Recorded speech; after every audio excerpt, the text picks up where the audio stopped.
네, 크립토 이슈 두 번째 시간입니다. 다들 아시다시피 올해 크립토 시장 정말 유난히 다사다난했었는데요. 연말을 맞아서 이번 시간에는 올 한해 시장을 정리해보고 또 내년도 전망을 짚어보는 시간 가져보도록 하겠습니다. 김지훈 분코 커뮤니케이션 CSO와 함께하겠습니다. 네, 안녕하세요. 안녕하세요.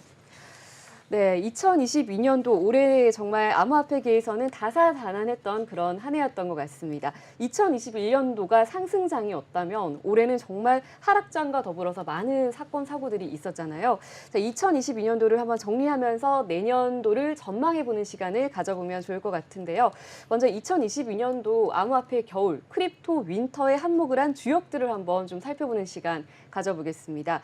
자, 올해 좀 큰 굵직굵직한 사건들 먼저 좀 짚어주시죠. 네, 우선 2022년도에는 정말 많은 사건들이 있었습니다. 네. 그중에서도 이제 나비 효과를 정말로 시작하게 된 사건이 한국의 테라 블록체인이라는 곳에서 발행한 스테이블 코인인 UST가 무너지기 시작하면서부터였습니다. 그 테라 블록체인의 UST는 루나라는 코인과 함께 발행이 되면서 그 스테이블성을 패깅을 유지를 하고 있는데 이 UST의 경우에는 자산이 담보가 되는 형태가 아닌 그 알고리즘으로 만들어지는 스테이블 코인입니다. 이 알고리즘의 유동성을 이용해서 공격이 가해졌고 미국 달러와의 패깅이 깨지면서 시장의 신뢰를 잃게 됩니다. 이 알고리즘이 만들어진 방식은 루나 코인과 UST가 서로 맞물려서 가치를 보존하기 때문에 이 루나 코인이 그 폭락하고 UST가 같이 폭락하는 이제 그런 현상이 일어나게 됐습니다. 실제로 해당 그 사건이 일어났던 5월 달에는 루나 코인의 가치가 심하게 99%까지 하락하고 UST의 경우에도 1달러의 패깅에서 0.02 US 달러로 가치로 떨어지는 그런 효과가 나타나고 네. 약 80조 원 정도의 가치가 기업 가치 자체 시총 가치가 사라지게 되는 그런 현상이 나타나게 됩니다. 그리고 이 나비 효과로 결국은 여러 기업들이 파산하게 되는 그런 현상들이 일어나게 됩니다. 네. 지금 이 루나테라 쇼크는 사실 글로벌리 굉장히 유명했던 사건이죠. 네. 그래서 실제로 거의 뭐 당시에 현대차와 카카오가 동시에 사라진 것과 비슷하다라고 했는데 사실 네. 한국에 있는 분들은 체감은 잘 안 됐을 거예요. 왜냐하면 본인이 상당히 루나를 많이 들고 있었거나 이렇지 않았다라고 하면 사실 이 손해를 보지 않았을 것이기 때문에 그런 측면이 좀 있긴 했습니다. 어쨌든 루나와 UST의 폭락 후에 이제 여러 가지 기업들이 이제 연쇄적으로 네. 파산을 하는 결과가 이어졌는데 그 과정에 대해서 좀 설명을 해주시면 좋을 것 같습니다. 네, 우선 그 루나와 UST가 폭락을 하면서 루나에 직접 투자를 했거나 UST에 많이 투자가 돼 있던 기업들이 하나 둘씩 파산하기 시작을 합니다. 그중에서 이제 가장 먼저 파산 신청을 하게 된 곳은 테라 블록체인의 앵커와 같은 프로토콜을 이용했던 곳들입니다. 실제로 약 13조 원의 자금을 관리하던 3AC의 크립토 대표적인 해시펀드가 주요 업무가 자금을 빌려서 다른 곳에 뿌리는 것이었는데 네. 이곳이 그 다른 큰 업체에서도 UST의 몰락과 함께 결국은 회사 파산까지 이어지게 되는 그런 사태가 일어납니다. 이 업계에 따르면은 3AC는 그 UST와 루나로 인해서 약 한 2,700억에서 6,700억 정도 사이의 자산이 한순간에 사라져버리는 것으로 예상되고 있습니다. 네. 이러면서 3AC에 자금을 공급해주던 투자자들은 마진콜을 하면서 자금 회수에 나섰지만은 결국은 3AC 쪽에서는 자금을 돌려주지 못해서 파산 절차를 밟게 됩니다. 이 파산과 함께 모여자라는 회사에서도 대출을 받은 약 9천억 원 가량을 자금을 상환하지 못하는 것까지 확실시가 되었던 건이었습니다. 네. 보유자에서는 대출해줬던 9천억 원을 상환받지 못한다면 운영이 계속 좀 지속될 수 없었지 않을까 이런 생각이 드는데 실제로 어떤가요? 그 정도 자산이 이제 한순간에 운영되는 데서 없어져 버리니까 운영이 됐으면 참 좋았을 텐데 실제로 모여져 이제 그 자산을 대출을 받지는 못한 상태에서 CFI 업체로서 결국은 파산을 하게 됩니다. 그 3AC에 약 15,000개가 넘는 비트코인과 4,700억 원이 넘는 스테이블 코인은 USDC를 대출해준 상태였는데 이 CFI의 특징 자체가 은행과 비슷하게 고객 자산을 예치를 받고 그런 다음에 이거를 다시 대출해주면서 대출 이자를 벌어서 운영이 되는 건데 사실 따져보면은 고객 자산 중에 9천억 원이 회수가 안 되는 상태에서 고객들이 자산을 요청하게 되면은 뱅크런과 비슷한 효과로 결국은 자산을 주지 못하는 그런 현상이 일어나게 됩니다. 네. 그리고 이 알라메다 리서치라는 FTX 쪽과 연관돼 있던 그 벤처기업 쪽에서도 이 당시의 사태를 도와주기 위해서 약 6,750억 원 정도 되는 대출의 대출 상환 기간을 연장을 해주고 하지만 그 대신의 조건으로 약 100억 원의 규모를 다시 대출을 받은 그런 사건도 있었습니다. 네. 하지만 결국은 이 모든 노력에도 보헤저는 결국은 파산 신청을 하게 되고 그리고 나서 현재로서는 지금 이제 얼마 전에 들어왔던 소식인데 네. 바이낸스 미국 지사 즉 바이낸스 US 쪽에서 네. 이 보헤저의 그 자금을 인수를 하고 인수 의사를 밝혀서 현재 잘하면은 고객들은 내년 1월 정도 이후에 다시 자금을 인출할 수 있게 되는 그런 현상까지 나와 있습니다. 아, 이게 마음이 이게 남일 같지 않은 게 네. 사실 이제 테라 사태가 5월에 있었고 보이저에서 이제 이 문제가 생겼던 게 그 직후거든요. 네, 그래서 맞습니다. 거의 한 6개월 정도를 지금 기다린 거예요. 그래서 사실 이제는 좀 돌려받을 수도 있겠다. 네. 그러니까 내가 얼마 받을 수 있을지를 이제 1월 달에 계산해서 아마 알려주겠죠. 네, 맞습니다. 마음이 좀 남일 같지 않네요. 네. 어쨌든 지금 보면은 이 보이저는 사실 빙산의 일각이다. 뭐 네. 이런 얘기들도 있죠. 다른 곳들의 타격이 더 컸기 때문에 사실 이것 이외에도 연쇄적으로 또 추가로 이제 부실화된 기업들도 있었고요. 그래서 마저 좀 설명을 해주시죠. 네, 실제로 아까 이제 나비 효과라고 말씀을 드렸던 이유가 네. 이제 파산이 한 곳뿐만 아니라 서로가 서로에게 대출을 해주거나 자금을 빌려준 상태였기 때문에 그에 따른 연쇄 효과가 계속적으로 나타납니다. 아까 말씀드렸던 보헤저 같은 경우는 이제 바이낸스가 인수를 하기로 해서 고객들이 자산을 받을 수 있는 희망이 있지만은 예를 들어서 마찬가지로 C5 서비스를 했던 셀시우스 같은 경우에도 결국은 그 업계에서 17% 정도를 주는 이자율로 상당히 잘 알려져 있었습니다. 네. 그리고 최대 16조 원 가량의 자금을 관리했었는데 그 중에서 약 11조 원 정도를 대출해주고 있었던 상황이었습니다. 그런데 루나 테라 사태 이후로 시장의 유동성에 문제가 생기면서 셀지우스도 장부를 확인해 보니까 약 1조 6천억 원 가량이 부족한 것으로 나타나고 결국은 이 부족한 거를 채우지를 못해서 파산 신청을 하게 됩니다. 네. 지금 현재 확인이 된 바로는 셀시우스가 고객들한테 돌려줘야 될 그 자금 자체가 6조 3천억 원 규모가 되는 상태고 현재로서는 그 셀시우스 경우도 파산 직후 대표는 사임을 한 상태입니다. 그 앞서 얘기하신 보이저는 한 1조 원 사이에서 왔다 갔다 했었는데 이거는 뭐 벌써 단위가 한 10배 정도 차이 나네요. 이제 많이 달라졌죠, 그렇죠? 네, 네. 셀시우스. 자, 올해 크립토 시장에 있었던 가장 큰 사건 사고 중에 테라 루나 사건을 가장 먼저 짚어주셨고요. 또 그 외에도 많은 사건 사고들이 있었는데 아무래도 다들 아시다시피 FTX 사태를 또 꼽으실 것 같습니다. 아마 이것도 이 FTX 사태도 결국에는 테라 루나 사태의 나비 효과로 좀 봐도 될까요? 뭐 직접적인 영향이라고 할 수 있는 증거는 현재는 없는데 아예 상관이 없다라고는 할 수는 없습니다. 네. 현재 FTX의 경우는 밝혀진 바로는 자기 자체 토큰을 이용한 과도한 대출과 고객 자금을 불법적으로 이용했다라는 그런 이유 때문에 무너진 경우입니다. 네. 그리고 이 시작 자체는 물론 FTX의 대표인 샘 뱅크맨 프리드의 기업 운영 방식에서 비롯되었지만은 다른 방거는 모래성이 무너지기 시작했던 거는 사실은 재밌게도 바이낸스 대표의 트위터에서 시작이 됐습니다. 바이낸스 대표의 그 장평자오가 트위터에서 FTX에서 발행한 자체 토큰은 FTT를 전량 매각하겠다라는 트위터가 나오면서 네. 그 이후에 그 샘 뱅크맨이 창업한 벤처 투자 기업인 알라메다 리서치의 대표가 그 바이낸스의 대표에게 트위터 답변을 달았습니다. 그거 네. 매각하지 말고 우리한테 넘겨라. 우리가 22불에 사겠다라는 네. 트위터를 남겼습니다. 이건 결국 시장에서는 매우 위험하다라는 것으로 평가를 하고 이러면서 고객들은 FTX 거래소에서 자금을 매우 빠르게 빼기 시작합니다. 그리고 실제로 아까 말씀드렸던 것처럼 그 FTX는 고객 자금을 유용해서 썼기 때문에 이 자금이 없고 결국은 이제 자금 인출 중단을 하게 되는 사태까지 일어나면서 네. 결국은 그 파산 신청을 하게 되는 상태입니다.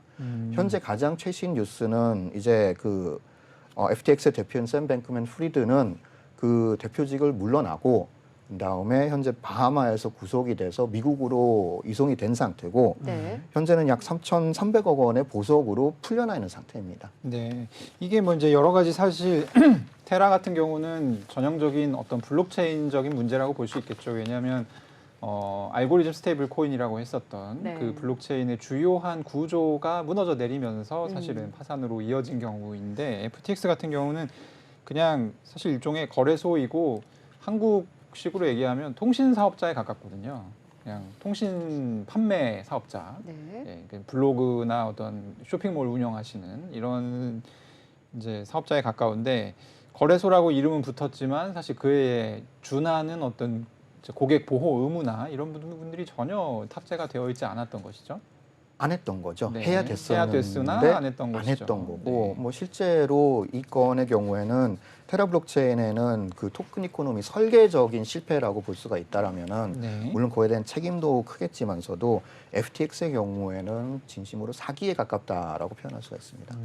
어쨌든 FTX가 최근에는 이게 공식적으로는 글로벌 3위 거래소라고 알려져 있지만 아주 최근 자료를 보면은 거래량 기준으로는 이제 세계적으로 2위 거래소입니다. 그래서 사실 아까 창펑자오와 이제 바이낸스 대표와 트위터 싸움도 소개해 주셨는데 이게 아무래도 어떤 1위 거래소와 2위 거래소의 어떤 영역 다툼 이런 측면에서도 좀 이렇게 사람들이 주의 깊게 봤었던 그런 측면이 있지요. 네, 거래소 간 싸움이다라고 봤던 경우도 있고 뭐 이거에 대한 뭐 미국과 그 미국 내의 알력을 이용해서 서로를 공격하는 그런 싸움이라는 그 의견들도 있었는데 네. 현재 그 트위터를 보면은 이제 그 FTX의 대표가 결국은 트위터로 장평자오 바이낸스 대표에게 네가 이겼다라고도 트위터를 남긴 정도로 사실은 명백하게 어떤 쪽이 승리를 했다라는 거는 확인을 할 수가 있는데 네. 이게 안타까운 것은 FTX의 경우는 다른 게 아니고 실제로 고객 자금을 유용해서 사기 행위에 가까웠기 때문에 네.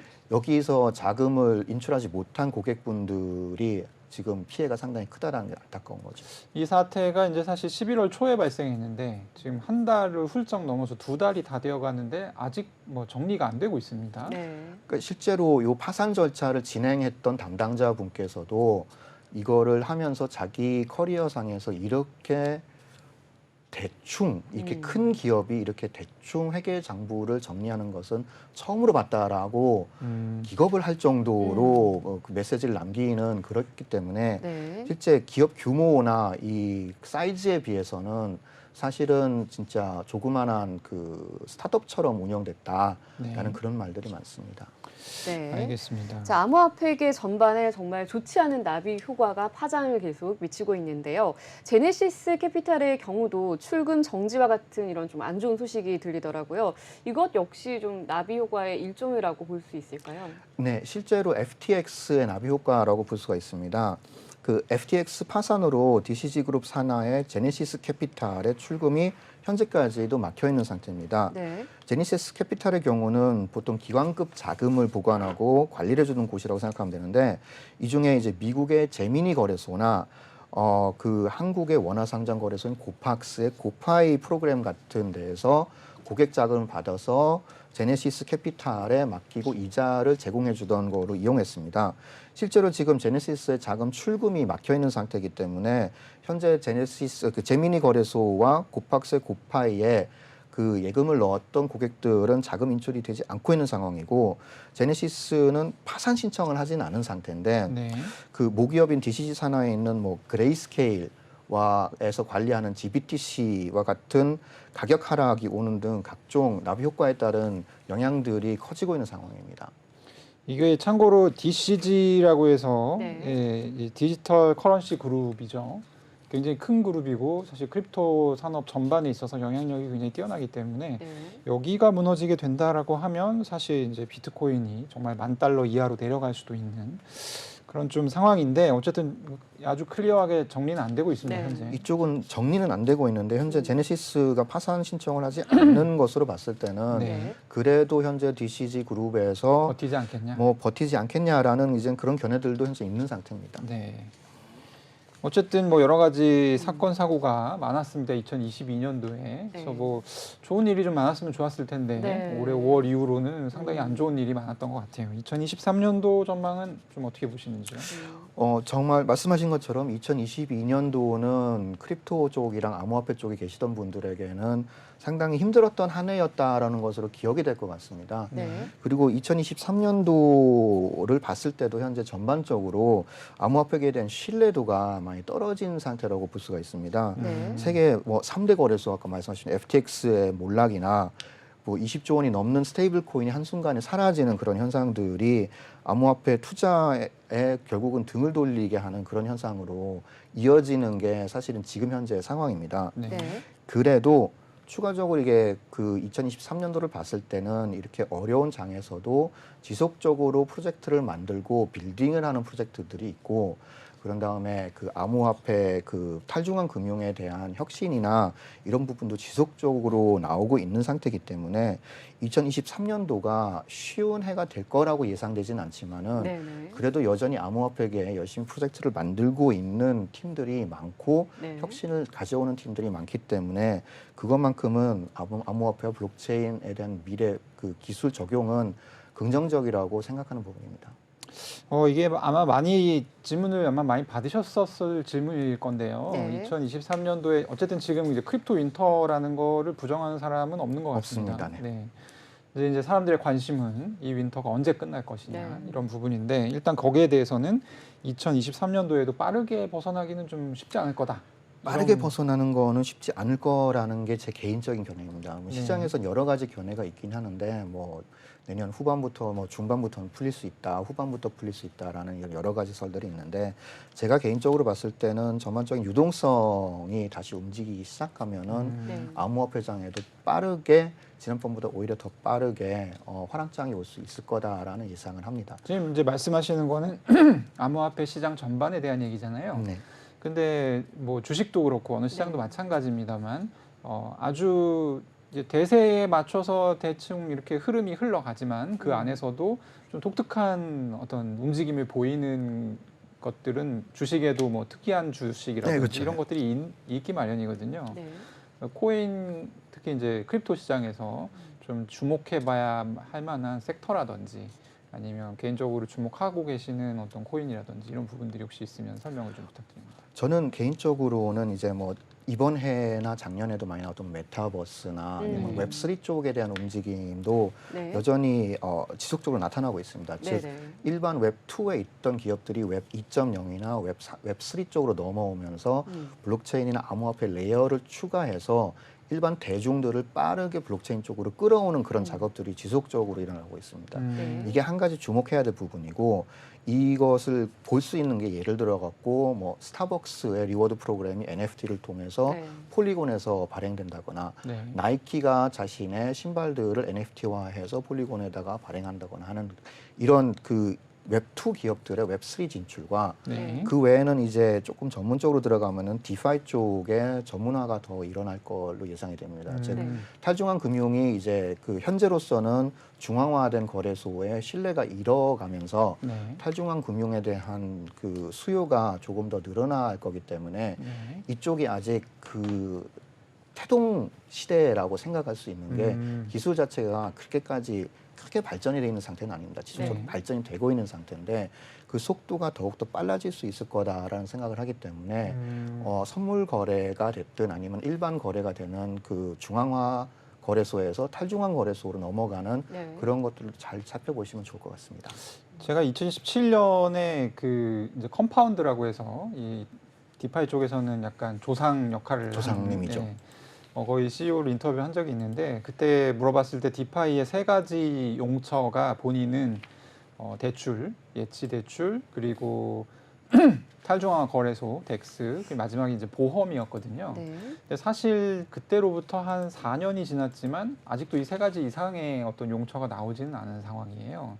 네, 근데 어쨌든 이런 부분들이 더 세분화될 것이고 좀 더 금융 서비스에 가까운 모양을 뗄 것이다 이렇게 보시는 것이죠. 네, 맞습니다. 네, 자 말씀해 주신 대로 웹3 산업이 좀 활성화돼서 우리 코인 시장에도 좀 내년에는 부디 훈풍이 좀 불었으면 좋겠습니다. 저도 그렇습니다. 네, 자 오늘 말씀 네, 감사드립니다. 감사합니다.